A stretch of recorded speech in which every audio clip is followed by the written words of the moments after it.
Do you feel more comfortable talking to someone face-to-face or messaging them on a phone? Hashtags, likes, and followers are the heart of websites such as Facebook, Instagram, and Snapchat. Teens have fallen into the social media trap, and it is definitely doing them more harm than good. PewInternet.org says that 45% of teens admit that they are online almost 24 hours a day, 7 days a week. GuardChild.com states that at least 10 times a day, 22% of teens log onto their preferred social media websites. Today I will explain how social media is negatively affecting our youth by causing depression and anxiety. Then I'll talk about how it is affecting their self-esteem, and I will conclude with how it is disrupting their sleeping patterns. There is a new saying that is favored by health experts: sitting is the new smoking. To begin, the American Academy of Pediatrics put out a warning to parents to inform them the negative effects that our young people face using social networks such as Facebook, depression, and cyberbullying.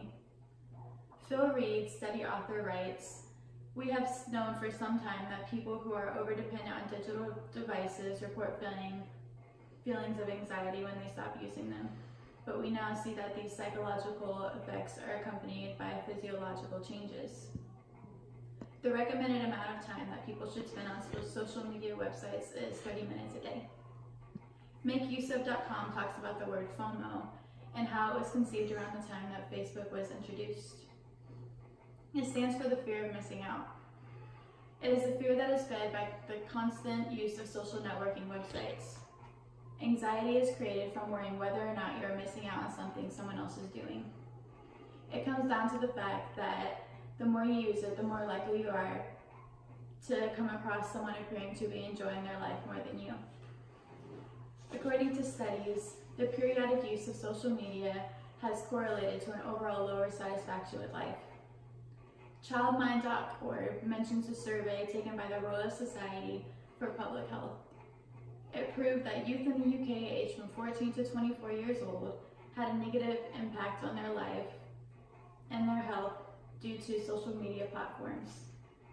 Teenagers are constantly stressing over the fact of whether they are invited to the most recent party on Facebook or Instagram, and it's causing them anxiety. It is also taking them away from what is going on in their life and disconnecting them from the world around them.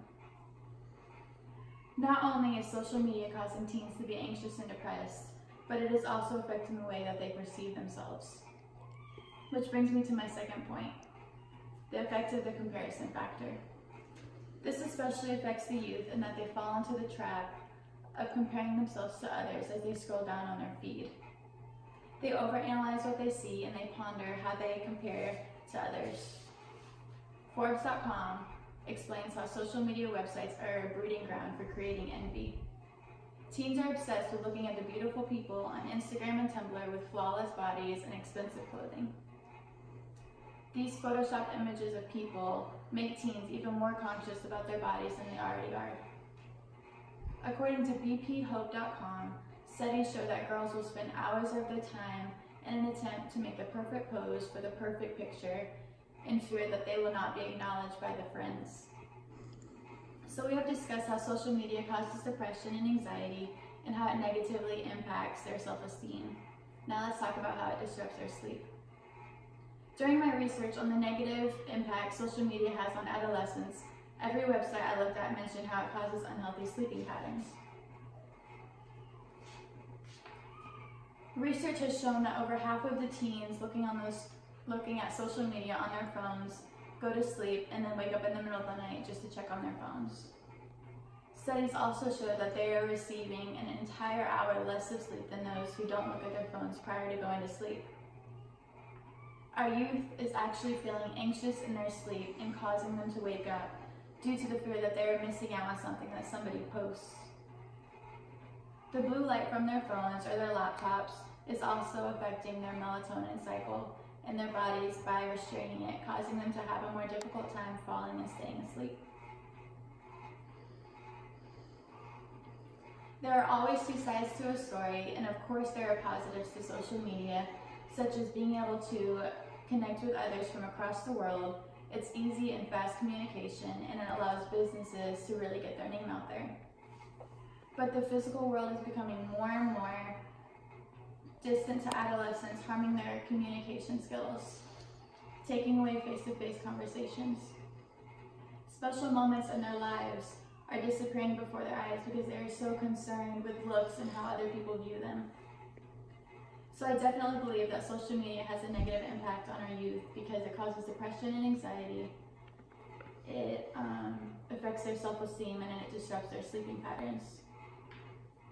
Do we want to allow our kids fake followers to dictate their lives? The original purpose of social media was to bring us all together, but it has come to the point of pushing us all further apart. We must find a healthy balance between our lives and our Facebook, and remember how important it is to enjoy the little moments that are right in front of us.